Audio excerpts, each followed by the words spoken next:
Great. Welcome, folks. My name is Tom Lamar. I'm chair of the bike committee. First of all, Catherine, as acting secretary, are you all set taking minutes and for now taking attendance or marking attendance? I'm ready to go on notes, attendance, put my Google Doc in the chat if anyone wants to follow along. Awesome. Please feel free to, ask for clarification, ask people to repeat themselves, anything like that as needed. Awesome. We'll go by taking attendance. First up, community representatives, then ex officios, and then guests. And as an icebreaker, let's no pun intended, share anything about your experiences with snow clearance while biking around Somerville and nearby. I'll start. I've mostly been pretty impressed by Somerville snow clearance so far. The Medford Street protected bike lane behind the Target underneath the rail bridge that used to be really bad in a lot of previous years has been mostly good. And yeah, I've had a lot of really good experiences coming from Cambridge or elsewhere and seeing Somerville do better. It was a nice, pleasant surprise. Next up, Lena. Hey, Lena, vice chair of the committee. I echo Tom in terms of just really seeing good stuff around Somerville. Holland Street was cleared really great. The cycle tracks along Powderhouse Alewife intersection were looking really good. The bad side, DCR does not seem to be following suit. So a lot of my on-street stuff in Somerville is great, but the paths are pretty rough, and that does kind of mess with my commute a little bit. So a little good, a little bad, but good for Somerville. Yeah. Next up, Ted Feldman. Hey folks, Ted Feldman, the secretary of the committee. I can't speak for this snowstorm, but after the last snowstorm, just to echo previous experience, the main arterials that I usually use were quite clear, particularly biking up and down Winter Hill through East Somerville. So kudos to the city for that. Thanks, Ted. Next up, Adrian. I want to can't say that I've had a good experience. It's like this morning. Adrian, heads up that here at least your audio is very choppy. That's okay. I'll put something in the chat.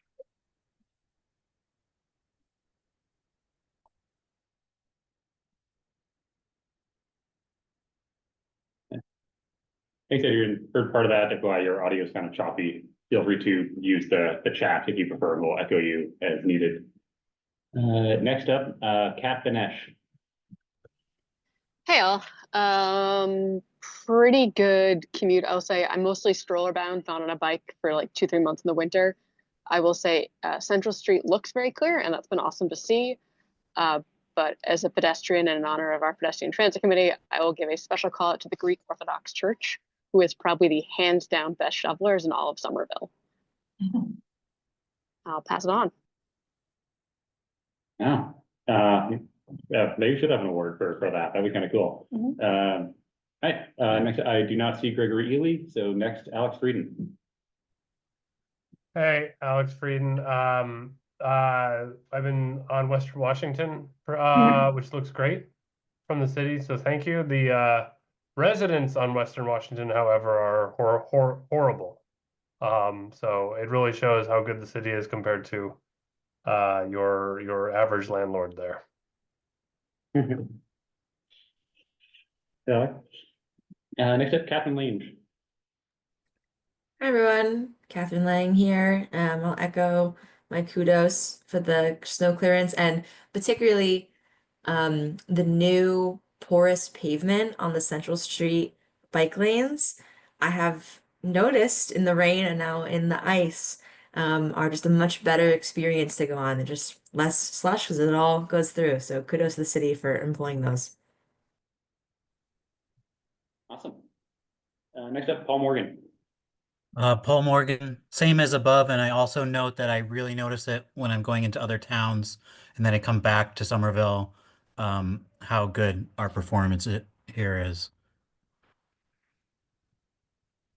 Glad to hear it. Thanks, Paul. Next up, Amanda Rachel. I've been really excited that not only has Cambridge almost equaled us on their part of the community path in snow clearance, the MBTA has mostly done their job as well when you get to Alewife, with a few exceptions. That used to be a big problem. There'd be huge places where you couldn't cross because no snow had been taken out. Yeah. Okay. Next up, do not see Maria Celine. See some slight, is the Zoom still up here? Did you Still. lose it? It's still, we're still good on the owl. All right, slight technical difficulties. We think we're all good. The remote folks, let us know if it's not. Next up, I do not see Maria, so Ian Willotion. Hello. So Ian Willotion, member of the committee. I have not been biking this month. I don't have studded tires on my bike, and the direction I'm going, and then the fact that I'm just coming home and don't need to worry about parking my car. I've just been driving a new car though, so I'm a little excited about that. The one thing I have seen though is my kids go to the Argentiano school, so we're parking a lot on Washington Street. The bike lane's been great. We're walking in the cycle track. We're walking the cycle track because 352 Washington Street and a lot of the residences there are not clearing the sidewalks. If the city doesn't clear the sidewalks, pedestrians, which this month is me, are walking in the cycle track, and then cyclists come up and they go, "What the hell? Why are you in my way?" I'm like, yeah, I agree. I don't know what we're supposed to do about that. So I would love to see if we could work with PTAC to, whatever we've done to get the bike lanes, bicycle infrastructure cleared. I would love to see the same thing happen for major routes. And I'm going to define that as anything that has a cycle track on it for sidewalks. So Washington Street, Beacon Street, Collins Street, I would even count the same. We had great success with bike lanes and bicycle infrastructure being cleared, and it's amazing, even if I'm not personally using it this month. But why are we leaving the pedestrians literally out in the cold and snow and ice? So I don't know how we do that, but let's make it happen because it's ridiculous. I filed 2 3-on-1 tickets with it, and the response to one of them was another parent called and their child slipped this morning. Like, I shouldn't be getting that information. Hopefully the mayor is. But it's just ridiculous that we're allowing the sidewalks to not be safe. So not totally bike related, but pedestrians will use bicycle infrastructure if it's cleared, and that's great that there's a safe place not in the middle of the street for them. But we shouldn't be subject to conflict because we didn't clear the sidewalks. So that's my spiel. I'll be here all night. Okay. Thanks, Ian. Next are ex officios, and after that we'll do any guests. Councillor Burnley, and then Beal, and then Greg. Hey everybody.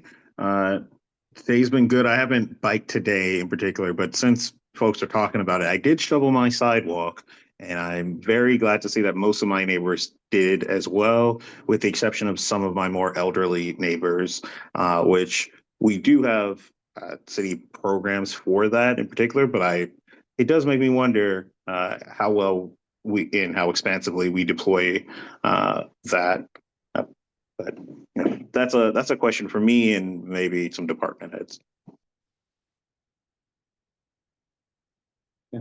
Viola. Yeah, hi everybody, Viola Augustine. I rode my bike at noon today and right across the Cambridge line, and it was very noticeable. Somerville clear, Cambridge not. Yeah, Somerville. Greg. Greg Hannafin, in the mobility division, and yeah, glad to hear everyone's good experiences with snow clearance lately. I know our DPW staff has been working really hard and trying to prioritize getting bike lanes cleared as soon as possible. So we'll definitely pass along the good experiences. Yes, I was going to ask if you could pass that along, because I feel like in years past, DPW only heard of our complaints. Yeah, definitely. Next up, any guests? Let's do it in person and then on Zoom. If you could introduce yourself, let us know if any particular topic is of interest or just general interest. and your any anecdotes about snow clearance.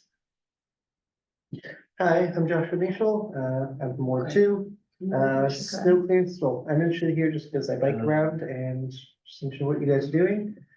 Snow clearance generally good on bike infrastructure, but I'm finding off infrastructure is not as good. So like I biked down Webster Street to get here, Webster Ave, and it was not a great experience, partly because it's tight, partly because it's in the gutter where you have to bike and all the slush is there. So that's where the cars don't drive too clear either. Gotcha. Welcome. Thanks for joining us. Could you unmute Rashika from the Zoom?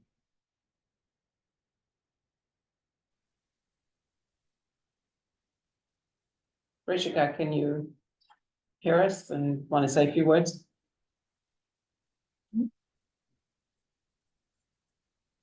Good. Okay, not seeing anybody on there. Rishika is our newest staff member Yeah, I in the got it. mobility division. So when she might just be rejoining. Yeah. Do you hear There me? you go, Hi. welcome. Yeah. Sorry, my camera's off at the moment, but I'm Rishika and I am new to the mobility team. I'm their community outreach coordinator. I have not been biking in the winter. I'm a new biker this year, or 2024. So the winter is kind of scary for me at the moment, but yeah. Welcome, Rashika. We always ask a lot of the mobility division, and so we like to know that they have the staffing and resources they need. All right, that is it for roll call. Next up, our acting secretary mentioned is Catherine Lang. All good so far? Any concerns? Awesome. We're good. Doing it. Okay, next item is approval of the January meeting minutes. Any questions, comments, clarifications before we move to approve? Thank you, Ted, for stepping in as acting secretary. Okay. Seeing none, do we have a motion to approve the minutes? I move to approve. Right, suggested by Amanda, seconded by Ted. All members in favor, please raise your hand and say aye, otherwise make your vote known. All right, hands down, January meeting minutes are approved. Next up, call for any upcoming outreach events. A little quieter in the winter, but yeah, anybody have any upcoming events we should be aware of?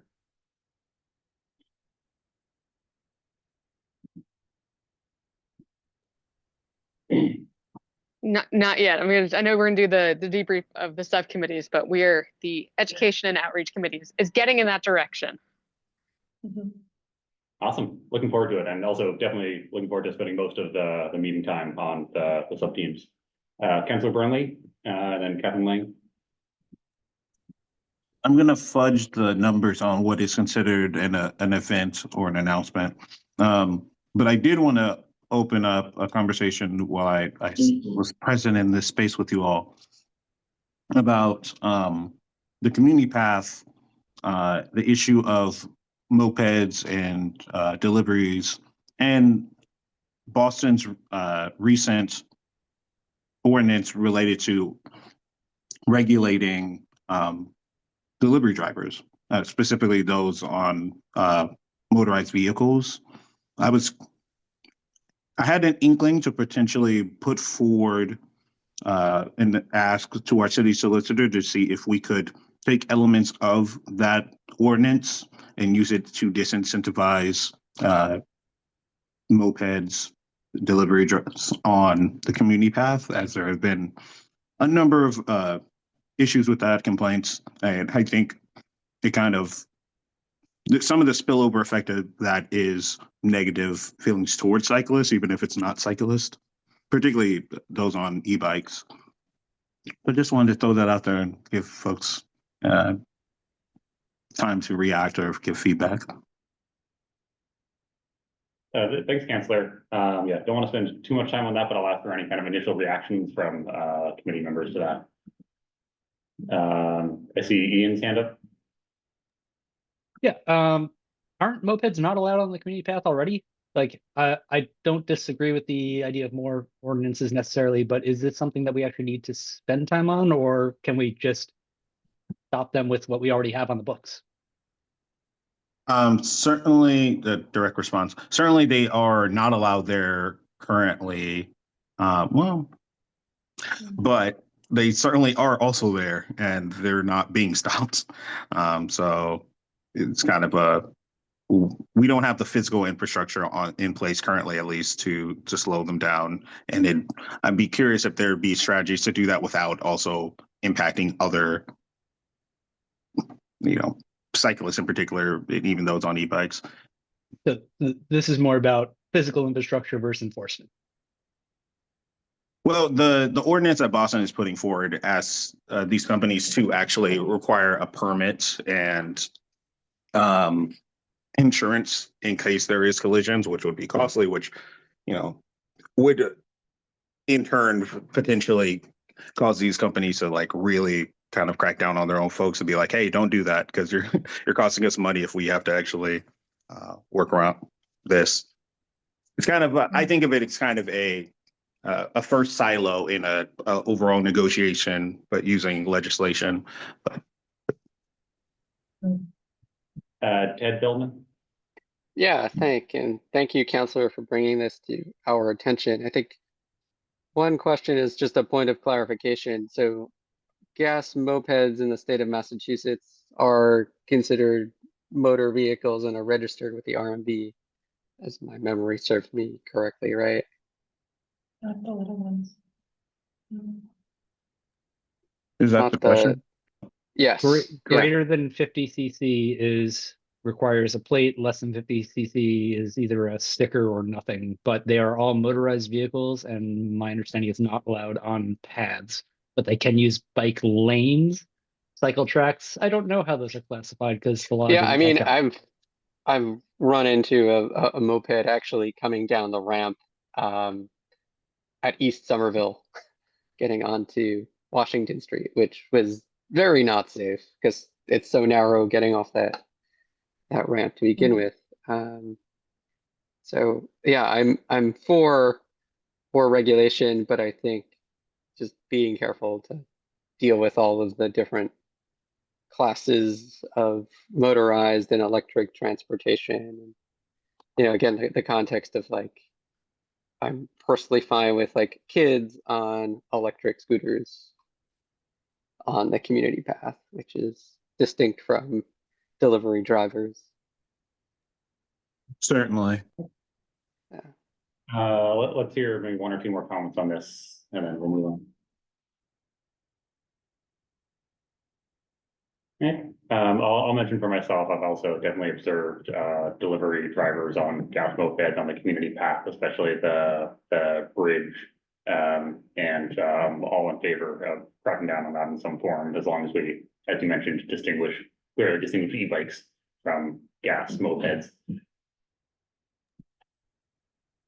I would just also add that I have an e-bike and I don't want to crack down on myself for whatever that's worth. So I certainly am appreciative of this distinction. Okay. Thank you, Counselor. Going back, Catherine Lang, I think you had your hand up before. Yes, I had an outreach event to share with you. As I mentioned before, I am a staff member at the Somerville Bike Kitchen next to Aeronaut, and we have a few winter workshops coming up. I'll put this all in the Zoom chat and in the meeting minutes since I have the luxury of writing them. But wanted to shout out here this coming Sunday from 12 to 4, we have a rim brake workshop where one of our volunteers is going to talk about everything you've ever wanted to know and more about rim brakes and how to take care of them. The following Saturday, the 15th, we have another workshop, 10 to 12, on wheels and frames. Again, just all knowledge on like how to fix, how to maintain those parts of your bike. It'll be hands-on. And then Wednesday night, February 26th, so later in the month, 3 weeks from now, I'm actually leading a workshop on intro to bike packing. So picking routes, packing, all of that stuff. I'll put it all in the chat, but just want to shout out that we've got that series going on at the Bike Kitchen.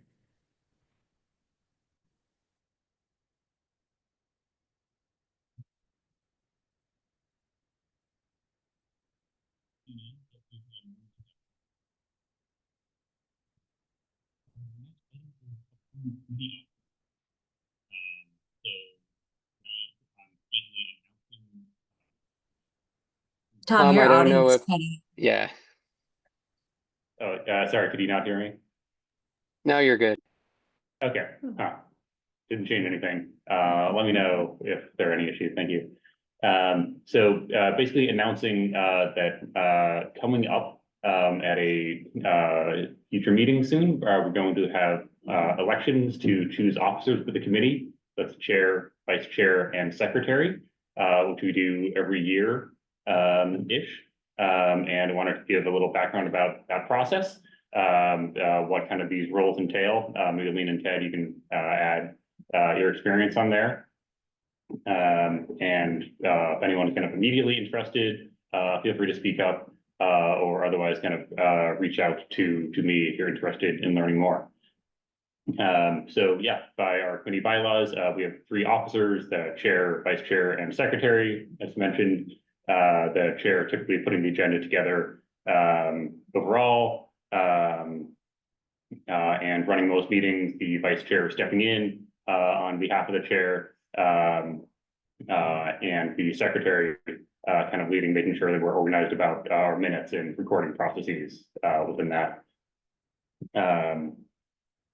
Yeah, I've been chair since 2019, 2020-ish, and found it like very rewarding, kind of like working closely with mobility to plan our agendas and kind of solicit meaningful input on there. I'll mention that I'm also like actively thinking about stepping down from that role, and don't have kind of an exact timing of when I would do that, but very much want to make sure that I'm setting up the committee to have good continuity, for fresh folks to have a chance to get involved as needed.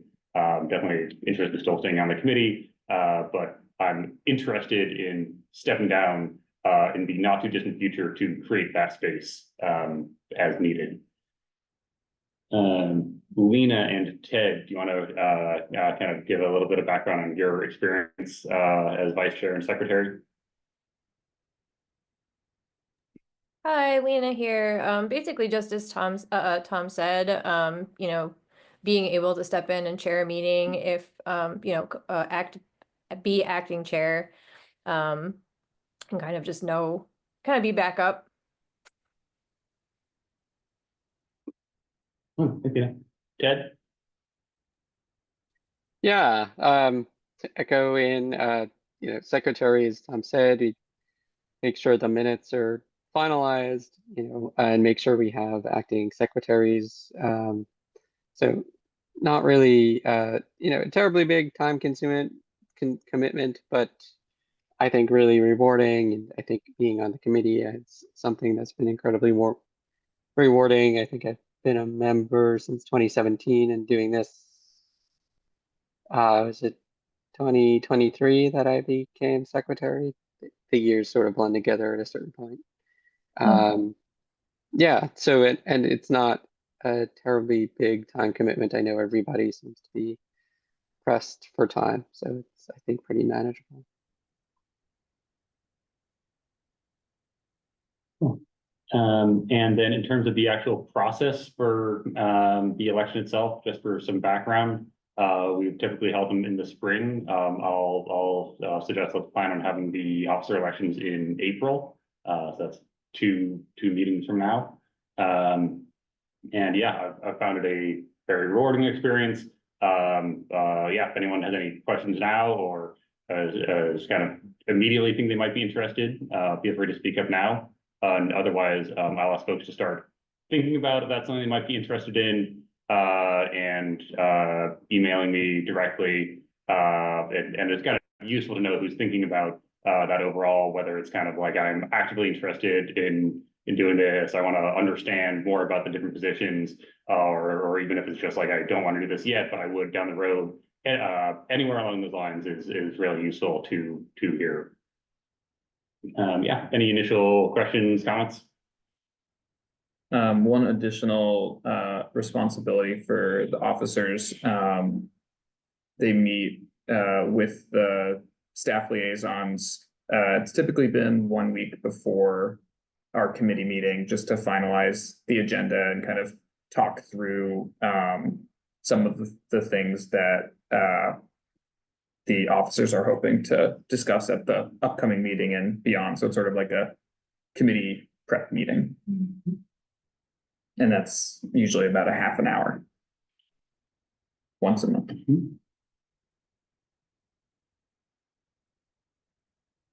Any questions or comments?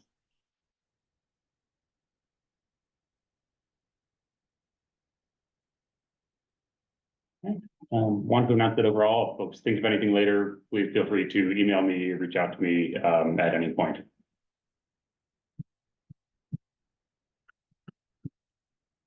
I'll also mention if you're not sure if you might be interested, in my experience, we usually have slightly fewer people interested than number of open slots. Whatever. So just very, I don't want to, make it sound bad or whatever. It's fun and rewarding. But I would worry less that you're, taking away a slot from anybody else or anything like that. So again, reach out to me. Would love to hear who's interested now or down the road. All right, thanks, folks. With that, we'll move to our focus, which is sub-team organization. So I know our 3 teams have been getting organized. At least some of them have had a chance to meet. And most of this, I want to turn it over to the individual teams, maybe starting with our encouragement. I think Captain Nesh, or someone from that group, was interested in sharing, and then we'll get to the other teams afterwards. Sure, I can do my best. And then I think so. First off, we're going to go with the name. I believe it was, I just had it in front of me. Encouragement and outreach. Is that where we ended? I have see Amanda on screen, so please correct me. I can't remember. We had a significant conversation. So the current subcommittee members are myself, Amanda, Adrian, and Paul. Obviously, we welcome up to 4 others to not hit quorum. We had a good first conversation talking about sort of what we were exciting to do and what we're looking to do. I think the 2 things I would talk about is, one, we try to set some goals for the subcommittee. Specifically, what we're going to try to do is do at least 1 tabling event, I believe, a month, and as well as actually, it might be 1 tabling event a quarter at least, but we expect to do better than that. And then also Somerville, the streetwise talks down at Aeronaut once a month as well, and make sure we have presence at both of those. Once we actually get into a cadence, we'll come back to this group and obviously ask for volunteers to help with us. So it's just not the 4 of us carrying the load of tabling, which I'm sure will not happen.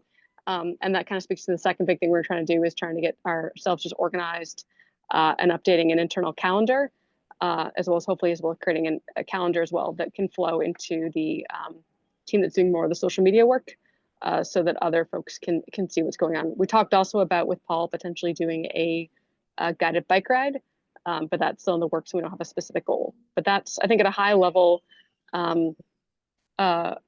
Amanda also had some goals. I'm going to hand it to her in a second, talking about safe streets.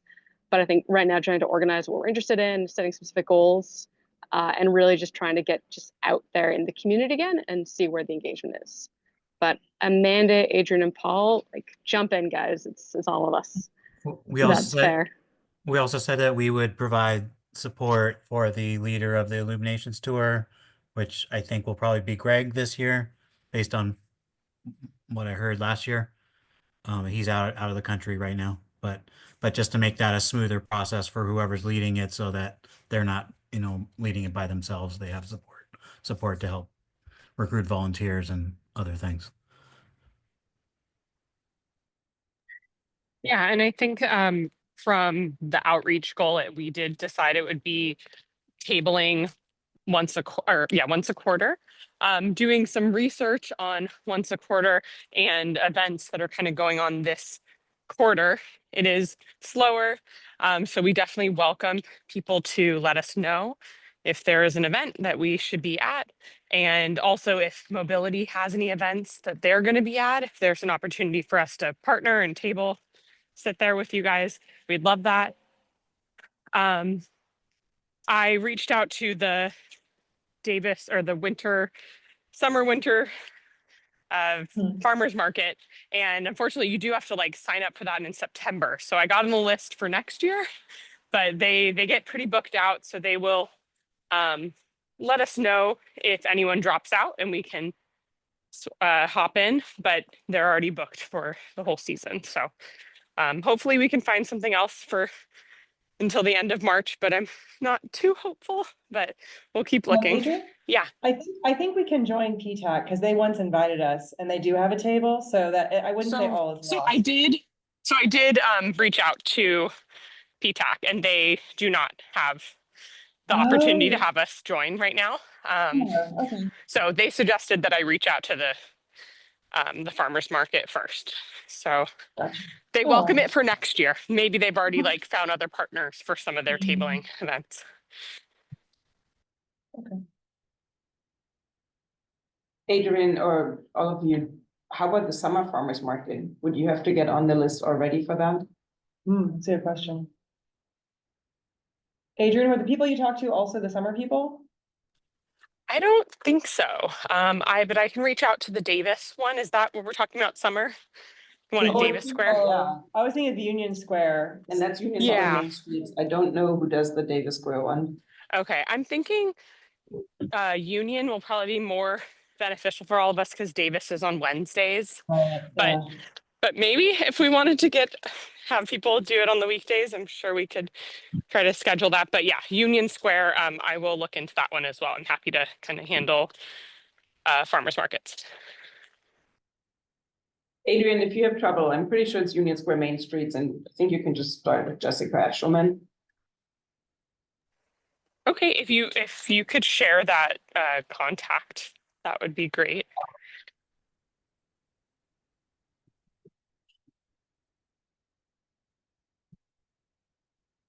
Awesome. Anything else from encouragement and outreach? Anything in particular that the rest of the committee or mobility can support you on?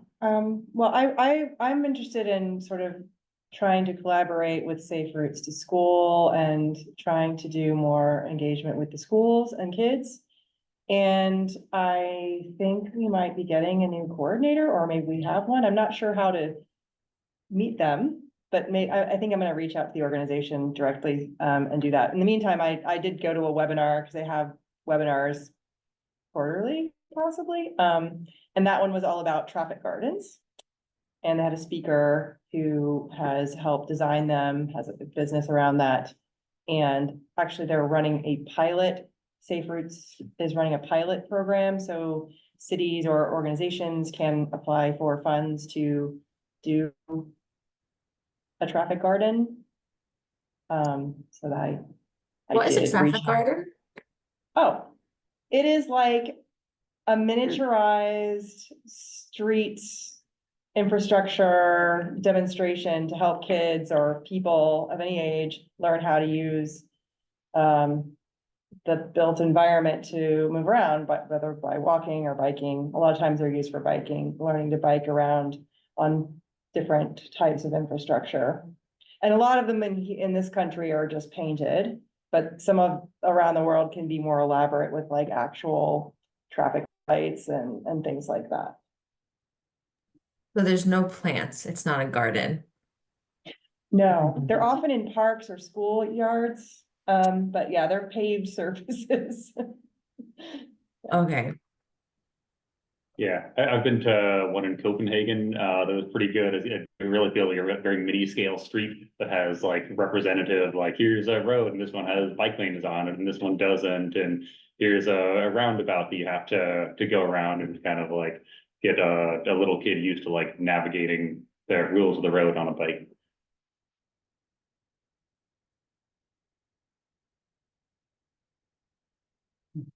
Did you say you were looking for a contact for Safe Routes to Schools or? Oh, I think I have the contact, so it's good. I just need to reach out. I think for those traffic gardens, it's also an interesting idea of when we do new designs.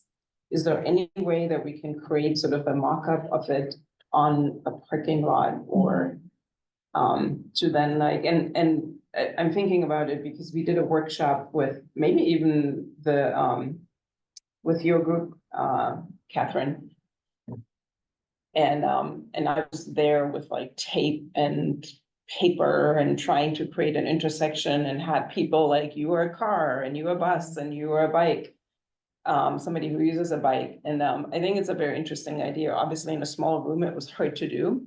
But if you're already thinking of these traffic gardens, if they can be modular enough to do that, that I think would be really interesting. Yeah, the speaker actually spoke about a few projects that were in parking lots. Sometimes they were used for parking, but sometimes they weren't.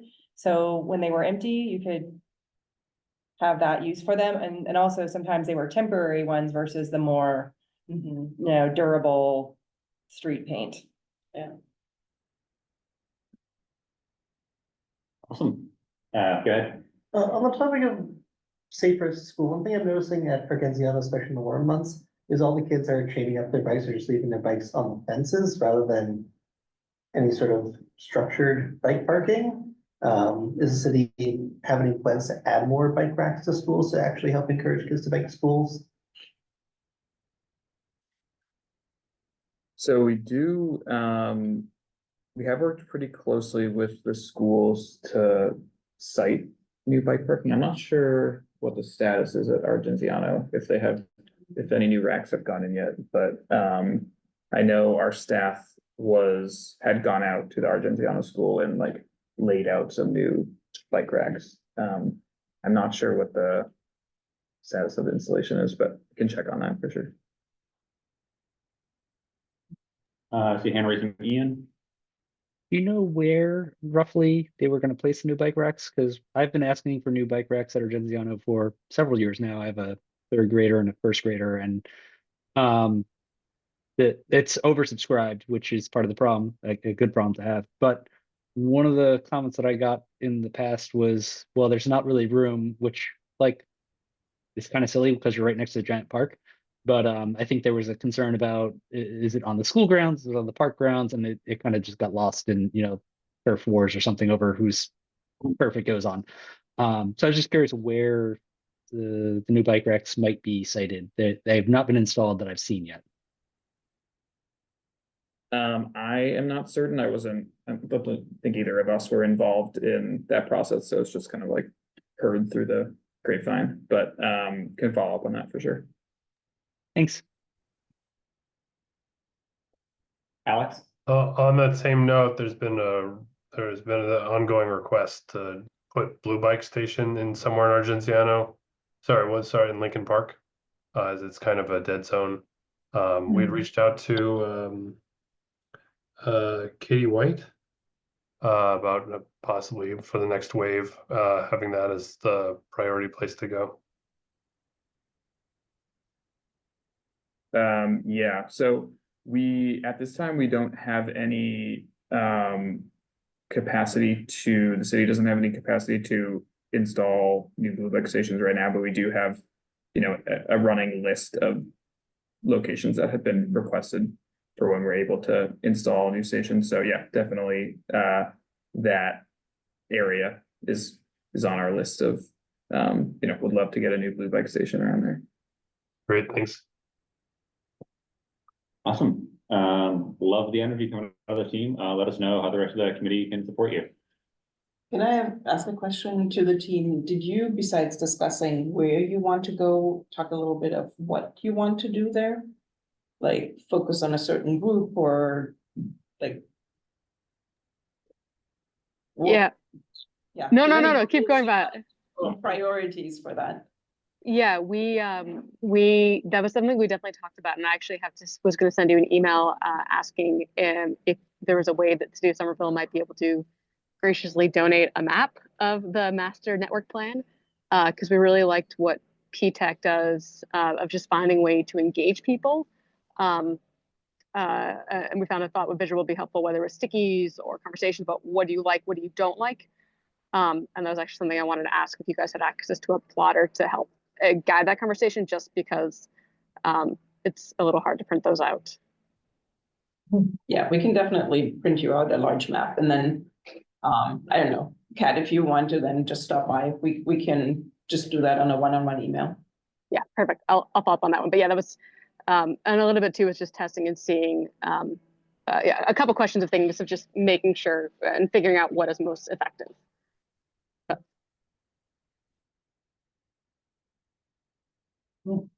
Anything else? Yeah, Mm. just a question for Streetwise, can we table? I don't see why not. Why not? Have you all chatted with Ken yet? Usually the main organizer. No, we have not. Cool. Do you have his contact info already? No, Yeah, we do. Paul does, okay, We'll give it to Okay, you. cool. It's also in I- the email that I forwarded with all the okay. dates of the speakers. Okay, because maybe it would be good, like, I heard about SBAC for the first time when I went to a Streetwise, and if we like had a place where we're sitting and there's a sign that says, this is SBAC, come talk to us, or something like that, then maybe people would come up, I don't know. Sometimes there's more of like a social component of the Streetwise than other times. Yeah, I like that a lot. You're also certainly, I'm sure, welcome to, include a call to action at the beginning of the Streetwise talk, anything like that. Lena. Yeah, regarding Streetwise, I think wasn't it like Green Somerville, Lee Muner's group? Because they tabled a bit. It wasn't they weren't there every month. Because it isn't like it is definitely social and whatnot, but it isn't like a bunch of other tablers there as well. I know that they definitely had a table with information and flyers and pamphlets. A couple times, but yeah, that we've definitely had people table there before. Awesome, okay. I think that's a great idea, and I think Ken will certainly be okay with that. Awesome. All right. I think that's it for encouragement and outreach. Check my notes to make sure I got the name right. With that, we'll move to, and please feel free to, reach out to me, anyone, if there's anything we can do to help connect you with the right people, support you, etc. Next up, let's maybe do engineering. Ted. Yeah, hi again, everybody. So we've been meeting for a while, so Tom and I met this month. I know our schedule changed, and forgive me, forgot to send things out in BCC, so we'll do a better job. We discussed perhaps changing our meeting time, and I know I got feedback from a couple of you, so thank you to those who expressed interest in the committee and sent me follow-ups, and we'll try to figure out something to accommodate everybody's schedule and maybe do hybrid meetings as allowed for in-person and online as time permits. We discussed a couple of engineering items that were in front of the committee, including left turns on Webster, and Tom and I actually looked and found a MassDOT plan to replace the bridge over the railroad tracks. That looks like it's in some stage of development that not previously heard about. So I think learning more about that would be interesting. If there are ways to reach out to MassDOT, it sounds like it's in its early stages of design, or it's been funded at least. And I think we discussed some ideas and some priorities. As I've listened to some great ideas already here tonight, I think we have some more. So I think, our role has typically been, as of late, maybe more advisory on the engineering side of reviewing plans. I think we would both love to do more evaluation, and I think this could be a collaboration with engagement and outreach and other teams. So in the past, we have done things like had volunteers for traffic studies for parking counts. So I think that's one avenue that could fall under that evaluation heading again, that hopefully people would be interested in helping us with. And also, feedback on upcoming projects would be another great area to collaborate with. I know we used to bring maps to our bike breakfasts of Somerville, so I think that's certainly a great outreach element. And so using that feedback to think about, you know, what might be best for an upcoming project in terms of design and what do people think of this neighborhood or where the stressful spots are, you know, would be certainly great feedback to have as we put our 2 cents in on some designs. You know, and I think with that, there can also be ideas around things like, you know, maybe suggesting in some places the city to try things like alternatives to bollards or prettier things than bollards like planters where feasible. So those are all some topics and maybe some goals. And I think, you know, certainly one of the priorities is collaborating with our other new sub teams. So, Ian, Kat, Tom, anything you wanted to add to that?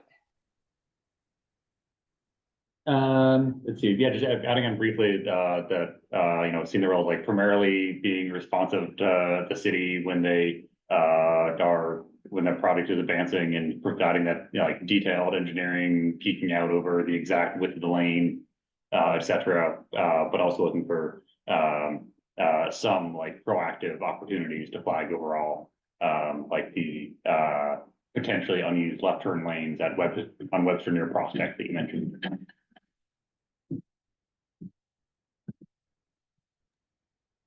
Yeah, and I think as much as we geek out, also just encouraging feedback from everybody and however that might be worded, whether it's, you know, stressful or whether it's, you know, the engineering, urban design kind of lingo.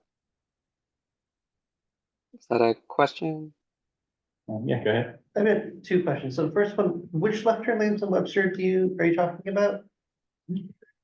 So I know you just had the map up. So we were talking about if you're traveling towards Cambridge on Webster and you were to try to make that very sharp left onto Prospect at the traffic light. Yep. What about specifically? I'm very familiar with it. I live right there. The idea was that so the bike lanes here are kind of interrupted, like the northbound bike lane here sort of peters out going this way. There's just sharrows and it's kind of at the intersection where you you know, might want a protected bike lane the most. And some of the space is taken up by the left turn lane here. Other than the space taken up by like the regular travel lanes and the painted bike lane in one direction. And the idea was that even though there's a decent amount of traffic in each of these lanes, this left turn lane is extremely lightly used, which kind of makes sense because if you look at the map here, that's like an extremely sharp angle to take.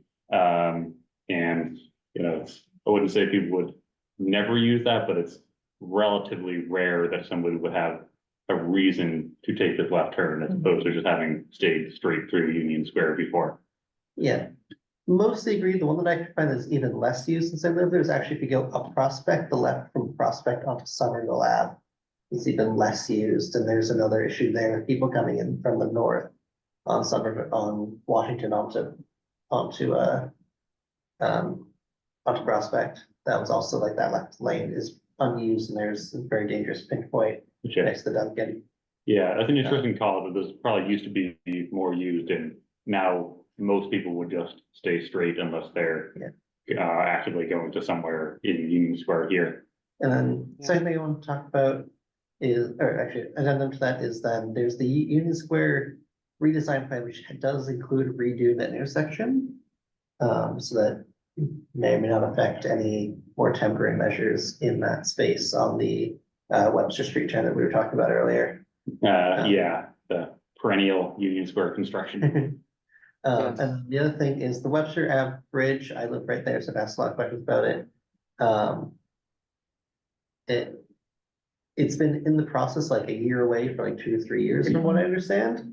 So it's also it's going to happen at some point, but they don't seem like they're planning to change the road configuration through that intersection. Gotcha. And to clarify everyone, the bridge here referring to the bridge over the Fitchburg commuter rail tracks, which it appears there's a hopefully upcoming MassDOT project to replace that bridge that could be good motivation to also the city to also make improvements to the intersection very nearby.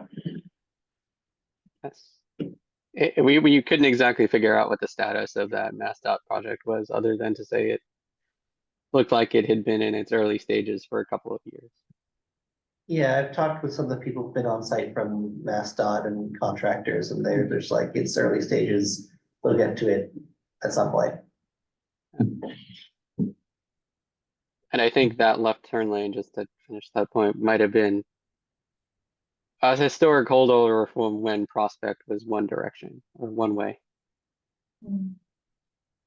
That whole intersection's a mess anyway. Webster project prospect is terrible. Cool. Good, Yeah. good, useful feedback. Yeah, good to hear. So yeah, definitely a good upcoming action for the team will be to prepare or resurrect a specific proposal. Yeah, next meeting. Yep.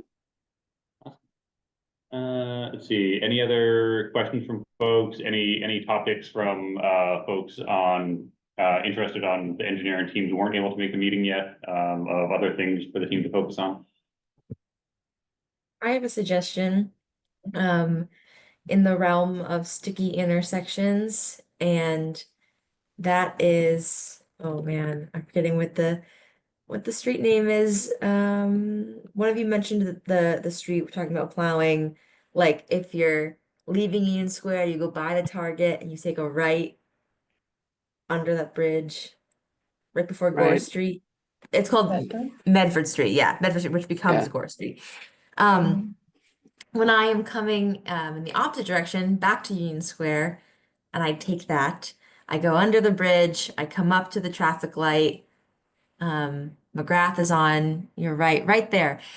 In this photo, and often in my experience, the cars are really backed up there.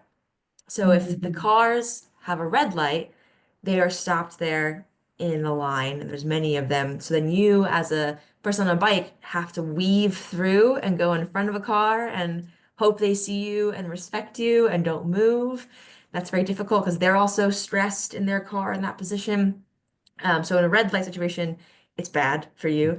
In a green light situation, it's also bad because it's that amount of cars moving across your lane of traffic. So every time I go through there, I just have to rely on the goodwill of some car as I go through their traffic lane and as they are impeding my traffic lane. So I've been pretty uncomfortable with that. After you get through that and you get to that light, turn left onto Somerville Ave, it's great. It's smooth sailing. I love the bike lane. It's fantastic. But that particular intersection during the commute hour is really tough. And I would say if you were a newer person on a bike, would be so stressful. As I try to pull up the letter we wrote about this very intersection several years ago. Oh, fantastic. What did you suggest? As I pull up the letter from November of 2021 to OSBCD, dangers posed by the existing condition of the northwestbound lane of the lower Medford Street bicycle lane. Yes. Sorry to have you listen to my rehashing of an old issue. Yeah, so I think in the longer term, we recommended a jug handle style movement facilitated by a new segment of cross bike through the northbound extension of Medford Street at the Medford Street McGrath junction. Or consider the addition of bicycle signage and signals in the intersection to actually facilitate the exact movement you're talking about. There's also a planned extension of the community path to the Grand Junction path in that vicinity that would likely also increase bike traffic in the near future.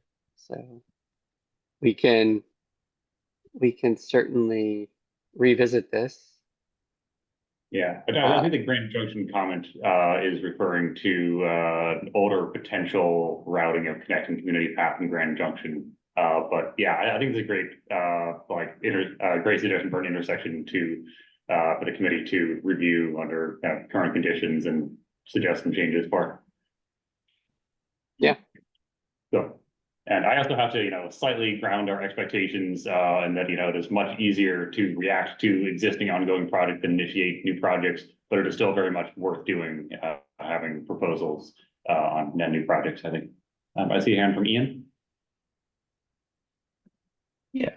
Well, I have two things, but the more important one, one of the maybe good things about driving this past month is I've been getting to test out some of the new infrastructure as a driver and found some things that I am like incredibly uncomfortable as a driver interacting around some of the new cycle tracks on Western Washington.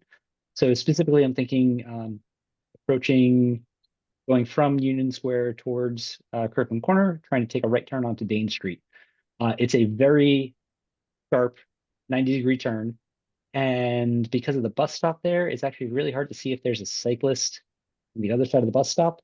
And if you hesitate and pause to, as it, I'm trying to make a right turn, so I'm trying to look back over my right shoulder and check if there's a cyclist or not.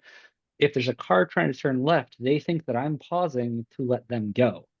And so now it's this really uncomfortable, like, do I have to like throw my car in front of this other car in case there is a cyclist coming? Or do I just, too bad, like everyone, I'm doing the right thing and everyone else is just going to do what they're going to do? Like, I don't know what the fix is, but I'm a little concerned that we've created a potentially unsafe intersection. An obvious fix would be signalizing the bike or the cycle tracks such that it is separate green phase from motor vehicle traffic. That's a big project as well. So trying to understand when we create the bicycle infrastructure, what the interactions are between motorists trying to safely cross and what's going to happen when someone's perhaps being timid as a motorist and they're opposed by someone who's not timid as a motorist, and what that means for the cyclist who's, caught when someone tries to jump someone else. So kind of a sticky situation. I don't have a good answer other than signalize the heck out of everything, but I'm aware of why that does not work in many places as well. Somewhat related, another area that would love to go back and review is Powderhouse Circle, because it has some similar issues where as a motorist, you're in the circle and there's some kind of weird interactions with the cycle track around the circle where you're looking really far back, but then you miss that there's a pedestrian walking from the other side and you're stuck in the circle and everyone's honking. It's just like, it's so much better than it was. So I don't want to throw shade at what we have right now, but it also creates these weird interactions that are unique to the world. I don't know of anywhere else in the world like this. And, it's been really eye-opening as a motorist the past, month, just seeing, wow, yeah, I guess I see why people mess this stuff up when they're driving, because it's really confusing or really hard to see. And, I just bought a minivan. So yay minivans. It's not got the best visibility, but it's representative of what people are driving around Somerville. It's actually better. A lot of people are driving big SUVs. So trying to just understand, not just from the cyclist point of view, but how is everyone using this infrastructure that we're proposing, I think is a really interesting thing to look at. But yeah, Powderhouse Circle and Washington Street at Dane Street are two areas I would love to see some exploration of. Thank you. Cool, thanks. Anything else engineering wise before we turn it over to Lena and engagement? That's everything from me. Anybody else? I want to make a pitch that I had done before, that especially for the technical subcommittee, it's so easy these days just to do it on Google and on Maps. It would be great, any feedback to actually include images from the street and be out on the street. Just wanted to encourage it. And also, when you do that, think of, Ted and Tom, I assume you're pretty comfortable bicycle riders. to maybe try to engage people that are not that comfortable. You know, Catherine, that intersection at Medford, you know, you seem to be okay to weave through it, but you know, we're trying to design a world where people are not feeling comfortable. So I would encourage that subcommittee to like engage in that way too, and maybe have some site visit and encourage people of all ages and abilities to participate. Yeah. Yeah, I think that's a great point, Viola. And that said, you know, another place there we can intersect as sub-teams would be to have a public event, like a walkthrough. And I know we tried to do that with BTAC, but more of those, that could certainly be another event where we ask people what they think would make them feel comfortable, or what's stressful for them about this particular planned project area. I like that suggestion. All right, engagement, Lena.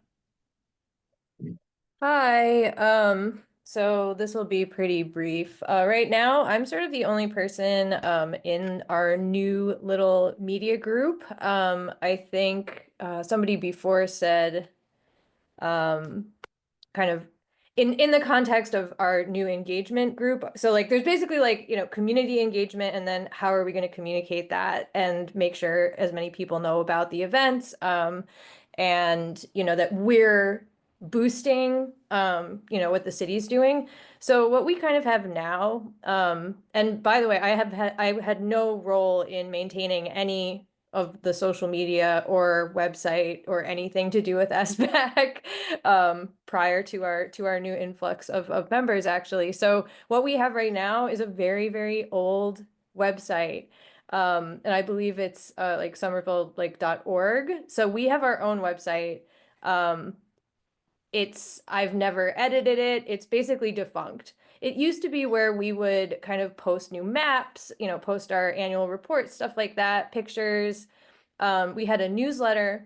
And again, kind of going back to how the city has grown, the mobility department has grown, you know, they have their own newsletter now. You know, they do a really great job of like compiling a lot of that stuff and, you know, sending it out to the city and to everyone who, you know, follows their social media already. So there, I think we were kind of filling a hole with that, that the city has now kind of built itself, which is great. You know, so a lot of that is, you know, how much do we want to duplicate what the city already does? And, you know, kind of, do we want to maintain a separate website, our own kind of personal website? Or, you know, what I noticed was that PTAC actually kind of puts all that information now on a city website. So PTAC has its own city website, just like SBAC does. But they kind of, that's where their repository of like where their minutes are, where, you know, outreach events get posted. And so, you know, do we really want to, you know, maintain our own website, or kind of have it be more official and tied to the actual kind of city government website? And then that also kind of raises, you know, the way I see our, let's say, oh, so I made a Blue Sky account. That's what I did. We now are Somerville Bicycle Advisory Committee, Somerville Bikes .bluesky.social. And I also don't have access to this, but I've mentioned a couple times, I hope we've deleted our Twitter. So I think those are, you know, some first great steps. And also just sort of, you know, when we were talking about, you know, accidentally making quorum, or kind of like, you know, what, as an official city committee, you know, this isn't really going to be like our opinions. You know, I'm not going to post like, oh, this pothole on Elm Street stinks or whatever, you know. So it's kind of like we do have to think about how, you know, to be kind of proper when it comes to how, you know, because we all, you know, I personally would like go to social media and be like, oh, you know, rant about something, but that's, you know, that's not what this is. And so I, you know, I'm still gonna have questions to the city as well, sort of just like as an official city committee, you know, like what is fair game? Like what are like, is there like social media protocol, like some kind of a official guideline on that?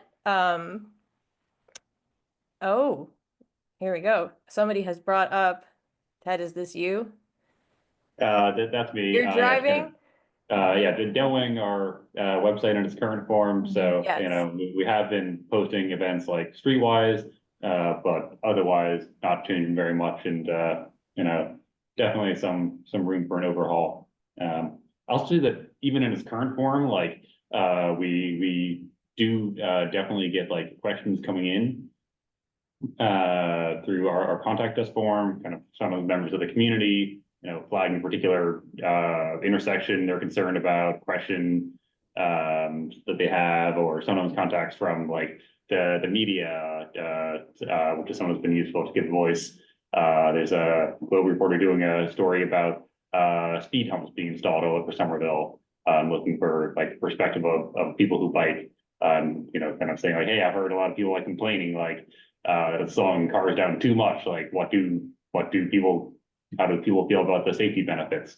And so there's definitely opportunities to use it to bring people in and connect.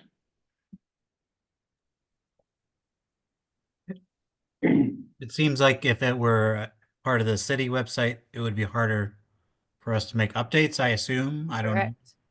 Correct. So that might be a reason to just keep it where it is. Yeah, I think my preference would be to maintain our own website, but also look into ways to have kind of more detailed content on the city website as well incrementally. I think PTAC has ended up doing a blend of both, and sharing kind of like formal letters, etc., on their city page and so on, but also having more incremental content on their own website. So like if a member of the public wanted to contact us as an entity, the only way I know how to do it is through that web form, right? There's no like email address that goes to somebody or. There is a similar flow that comes more or less to me in some form. And there also are kind of like, sticky questions where like we wouldn't want it to go to the whole committee for the same reasons about avoiding accidental deliberation or something. But this is also an area where would anyone interested in this would love to get folks involved in being the recipients of that when people contact us. And if there is interest in, getting certain things on the city website, feel free to reach out to the liaisons and we can coordinate with you on setting all that up and figuring out what makes sense to get on the city website. But I agree that it is, the updates will probably not be as, I guess, mobile as if you were managing them yourselves. So I would err on posting maybe more like evergreen materials on the city website, things that don't need to be updated on like a weekly basis. Awesome. And then Alex, I know, I think you had been interested in the committee as well. Any other like goals on your mind to make sure that sub team gets to? None that I can think of. All right. So that's it for our teams. I'll mention kind of process wise at future committee meetings, we'll probably try to, to have focus more, go more in depth on fewer topics. Sometimes one team at a time, etc. So I'll encourage each sub team, if you can give some bigger topics to bring to the committee, send them to me as agenda items, and we'll, I don't know, not exactly rotate. We'll see who has items when. Awesome. With that, we'll hand over to the city update. Want me to share screen? Whatever easier. I don't think it matters, does it?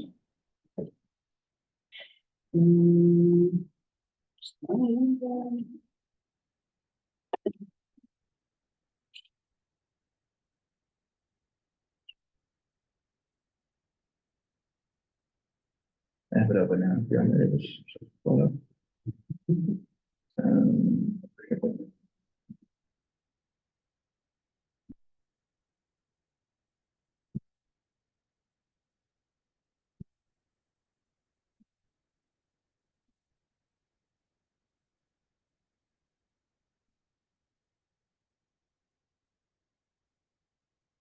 So the city updates for this month will be mostly focusing on the KPI, the key performance indicators.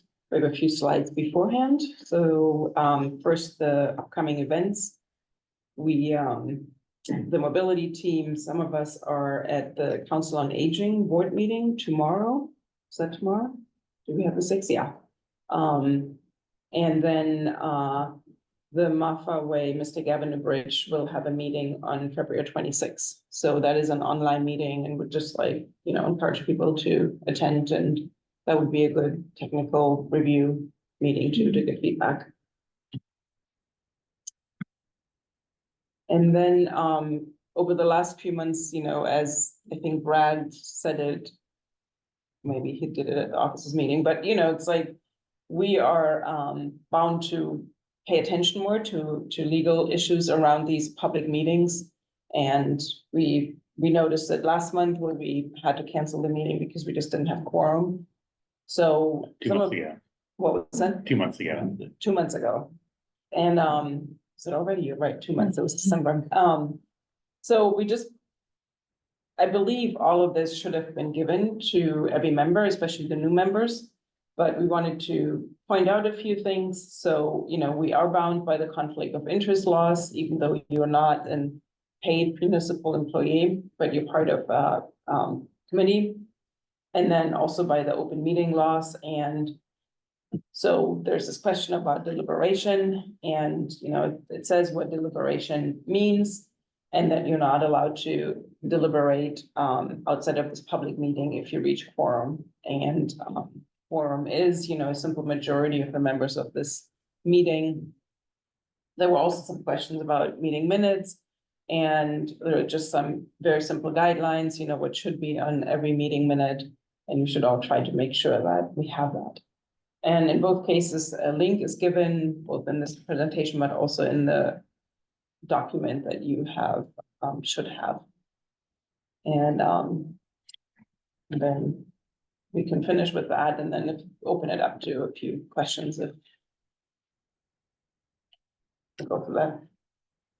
Sure. So this, just following up with, on what Viola just said, just pulled together a few FAQs that I think were questions that committee members wanted some clarification on. So, these are the sort of like legal descriptions of, each of these open meeting law requirements.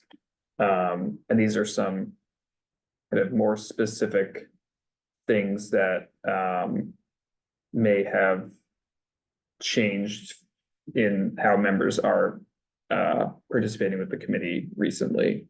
So just wanted to clarify these questions in response to the feedback that we heard from you all. And maybe I'll just leave this here for a minute and see if there's any kind of additional follow-up questions from the committee or things that you all are still feeling unclear about.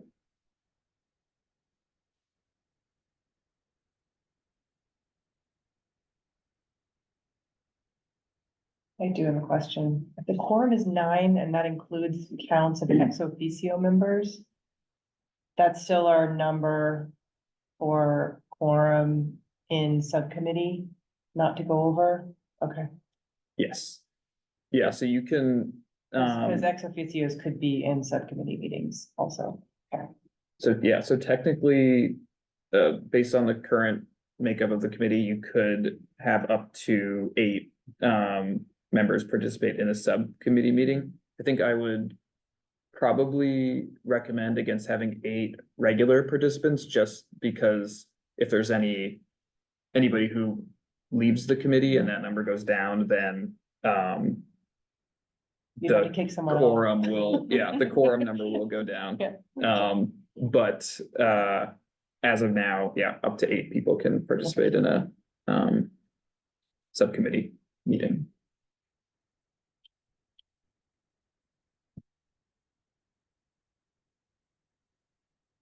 Yes, Um, Ian.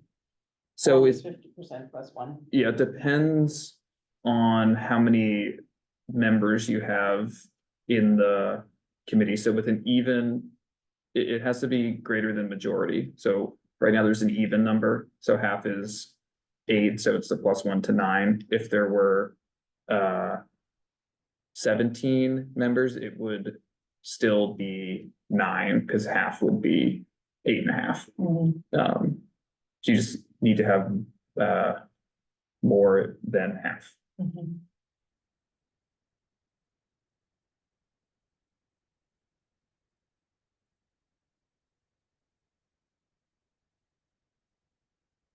Cool. If there are no further questions, and obviously, as Tom said, if there are other questions, you can send it to them and he will relay it to us, or you can ask at the next public meeting. Okay, with that, we're going into the KPIs, or key performance indicators. I assume all of you are signed up to our newsletter, and that newsletter has a nice overview of the KPIs and the link to it.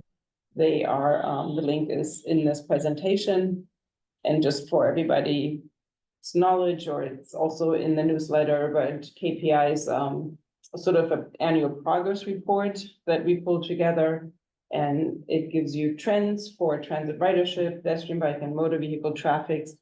And we collect data, traffic data, speed data, volumes, blue bike ridership, crash data. And we really use these KPIs to inform sort of our work for the next year. So what we did here is we pulled out of the KPI set all the bicycle related ones. And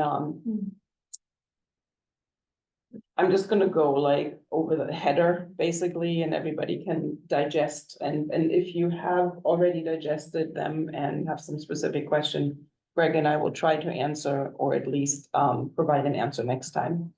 So overall, we are still seeing coverage counts rising over the years, but in comparison to last year, the ridership is a little lower. And this is based on the annual pedestrian and bicycle counts that we do. Yeah, so some of you, I think, participated in this count. And I think when we're looking at these counts, the overall trend is, I think, more important than from like 1 year to the next, just because conditions, weather conditions, construction, things can change so much from 1 year to the next. So it's really sort of that long-term trend, as Will is saying, that has been increasing since COVID, even if there was a slight dip in the totals this year from last year. Are those raw numbers? What's on the X there? This is, it's basically like a standardized intersection. So we have, I believe it's 42 locations. So it's the total divided by 42, because some intersections have a lot more and some have a lot less. So this is like the average location. And so if you have different numbers of locations year to year, you're still sort of normalizing to Yeah. the number of locations. So the y-axis really actually isn't that important. It's more like the trend, I guess.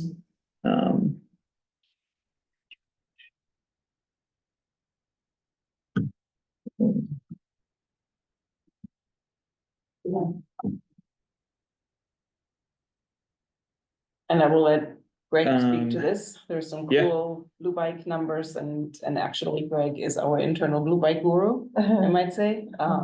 So go for it.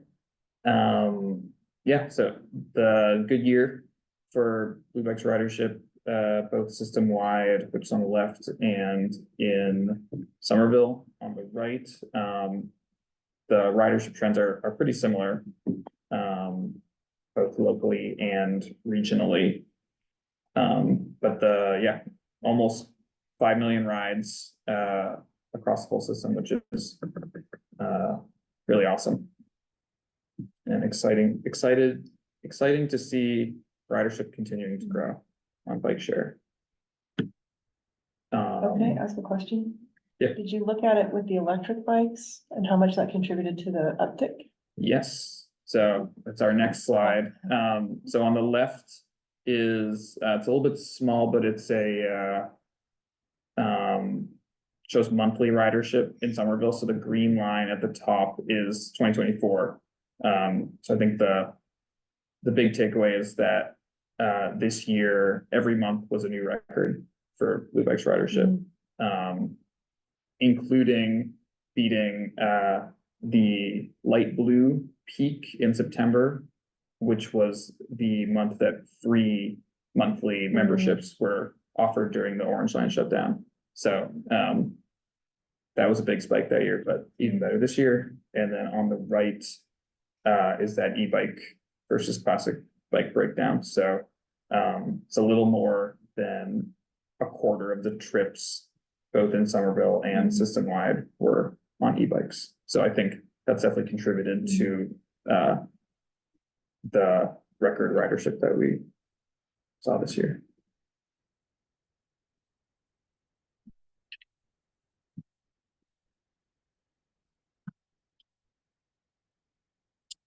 The other thing, obviously, we look at is crashes, and these are just like two slides from that. And overall, crashes are decreasing.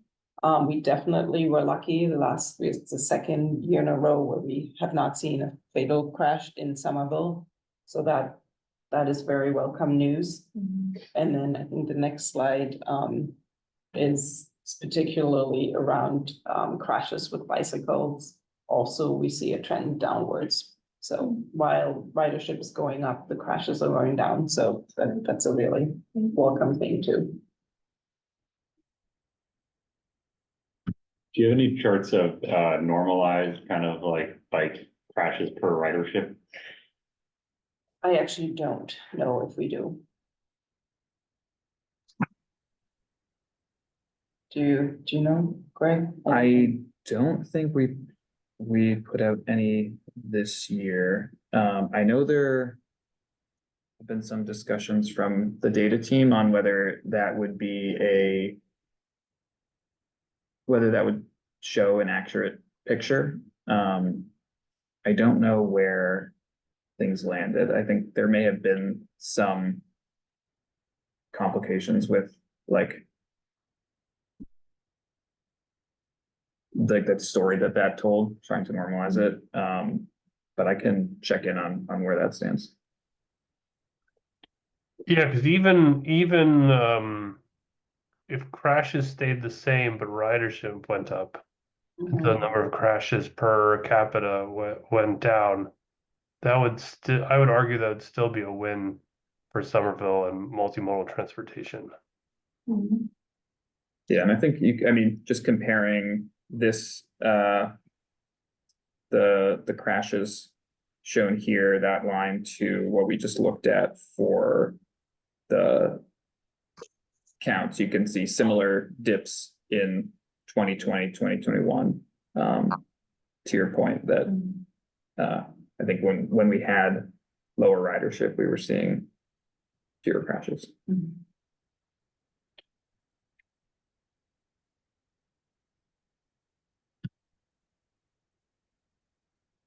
There's a whole other section in the KPIs, which we call strategies. So sort of like, what are we doing during the year to improve the multimodal environment in Somerville? And this is a pretty amazing graph, how much more we are doing on traffic calming. Obviously a big chunk is the speed humps, but also all of our street projects are much more aggressive, and not aggressive, but trying to be more mindful of a safer pedestrian environment, which leads to the curb extensions and in many cases, shortening the distance for pedestrians to cross. raised crosswalks, raised intersections. All of those things are good for pedestrians, but also slow down traffic, which then in turn helps all of us who are on the bike. Viola, what counts as a neighborhood traffic circle? I believe it's the one that we see in East Somerville. Those two we have there, yeah. Thanks. Counselor? Oh, thank you. As a small aside, and as a big thanks to the city staff for so much help on the Safe Streets ordinance, I will note that part of that ordinance was around tying us to national best practices related to crosswalk implementation, raised crosswalks especially. And also in March, I believe, also as part of that ordinance, we'll see the first reports coming out of mobility to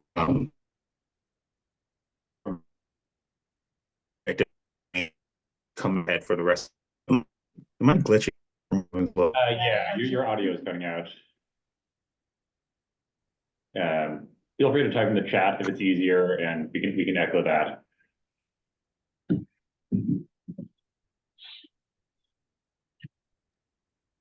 Wait, how about now? Yeah, that's better. Okay, yeah, that was weird. I'm sorry. I kind of have an EMP kind of vibe as a person, I guess. Long story short, the reporting element of the Safe Streets ordinance will come into effect in March, and we should see some more public documentation around what we've been able to do on protected bike lanes and what's coming up in the coming year. So look forward to that. Yeah, thank you, Councillor. So then we already started talking about the raised crosswalks, and what I also wanted to point out here, especially for the bicycle community, is that our annual refreshing of the markings is also becoming much more efficient, and yeah.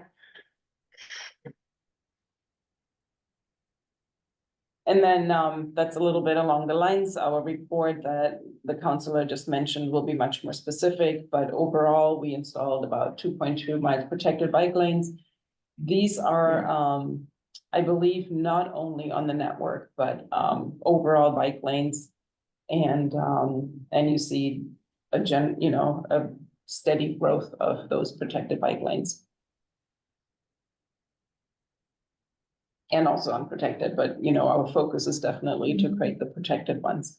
And these ones also don't distinguish between quick build and permanent, but overall. And then this is our updated map. Again, I think, Greg, you were instrumental in this, where we try to list all the different bicycle facilities we have, from the unprotected to the neighborways to protected bike lanes. Yeah, and this map is on our mobility webpage, city webpage, and we update it pretty regular, I think a few times per year, and try to make it as accessible and readable as possible, but definitely, open to suggestions from the committee on how we can think about sharing out our see comments coming in. Yeah, how we can best display this. Is the Central Street, the new Central Street chunk missing from this map? So Yes, because it's not 100% finished, so we didn't put it there. And for all of you who are using it, so the street is not officially finished. If you think it's bumpy and the curbs are too high, so there will be new pavement or final pavement. And then also a part of the bicycle lane going towards Highland is still not permeable. And so is the entire bicycle lane going towards Summer Street. All of that will be renewed with permeable pavement. And let's cross our fingers cross our fingers, I press my thumbs, that it will be as smooth as possible. It's very hard to get these like 5 foot or smaller areas to be smooth. Just want to warn everybody, but yes, so that's why it's not on there. Thank you. Alex, I think this has all of the neighbor ways that have currently been designated, but we'll definitely continue to update it as more neighbor ways come online. Yeah, and for the neighborways, we've been in this tricky thing that, as far as our reporting on the network, the traditional or older neighborways, we're not considering full neighborways yet because we haven't installed all the necessary safety and traffic calming that we might want to see, but they are listed as neighborways. They are signed up, so we carry them just like the new ones for right now. Thank you.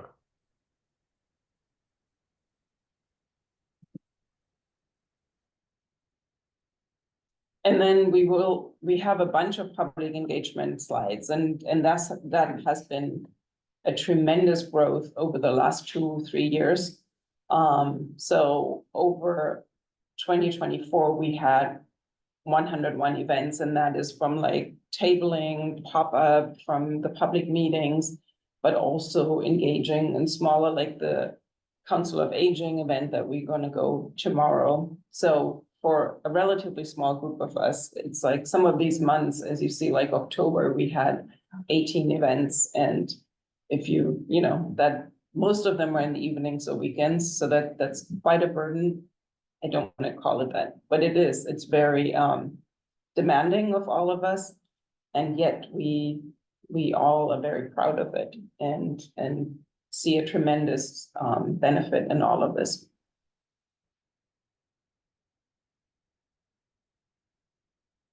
And this is actually not, maybe we'll stop in the last one, and if anybody else has questions on the KPIs.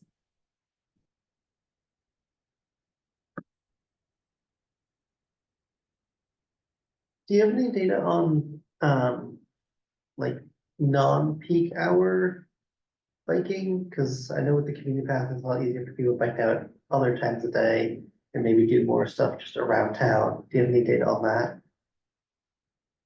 Is when we shift increasing bike activity at other times?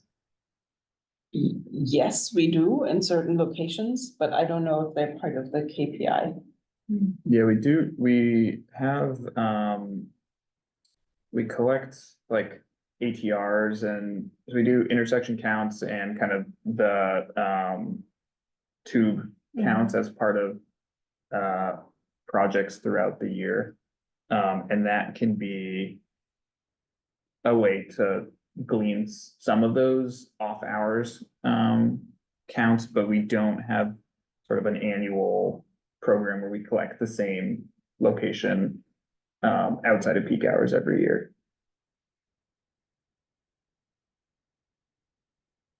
And I think the volunteer counts that we do annually, it's really a huge community effort, which is awesome, getting so many people to volunteer their time to go out and collect those counts. So it is difficult to manage the like annual counts at the same time. We also, in general, there's so many different sources of counting the ATRs and the turning movements that we do per project. We also have some locations that we have done over the years. And then there's like, when you bring up the community path, there's like an MBTA counter that was there twice when the red line was closed. It's actually public record, and you can go into the MBTA dashboard and find it there. So there's like, we have all these little bits of manual counts and collected more technical collections. And sometimes it's, yeah, obviously we have to choose what we show, and so you won't see everything that we have. Quick time check, it's just after 8. So I see a hand from Adrian, and then let's take maybe 1 or 2 more questions, and then we'll adjourn. Go ahead, Adrian. I just wanted to say, this is awesome, all this engagement that you are doing and how that can also be supporting. So if there's a calendar, we would love to like merge calendars so that we can also be out there like as the community representative or resident representatives with mobility. Yeah, thank you, Adrian. And I think we're all excited to see you guys be more active and support us and the community in this.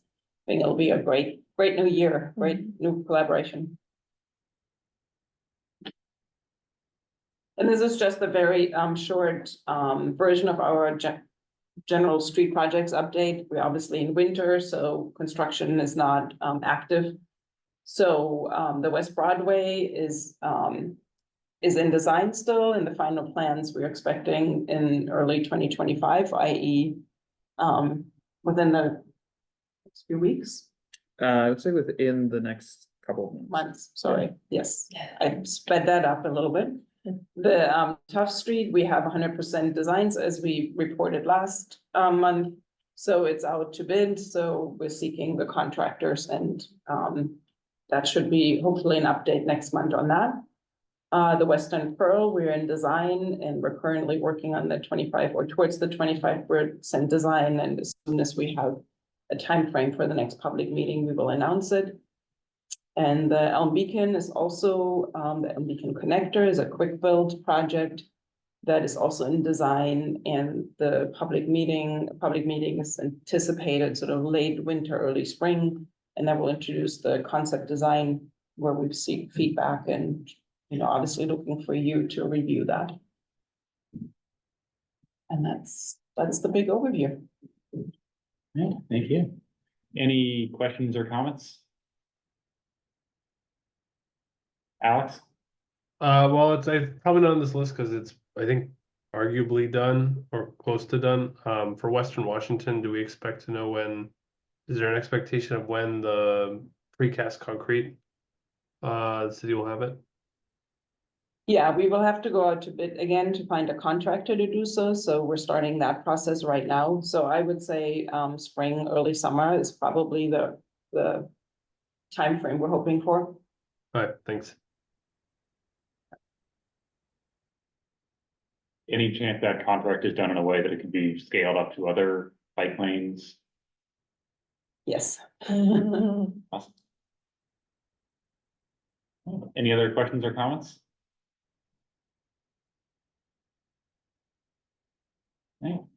Seeing none, I will adjourn the meeting. Awesome hearing everything from the teams. Let us know how we can support you. Have a good night, y'all. Night. Thanks, everybody.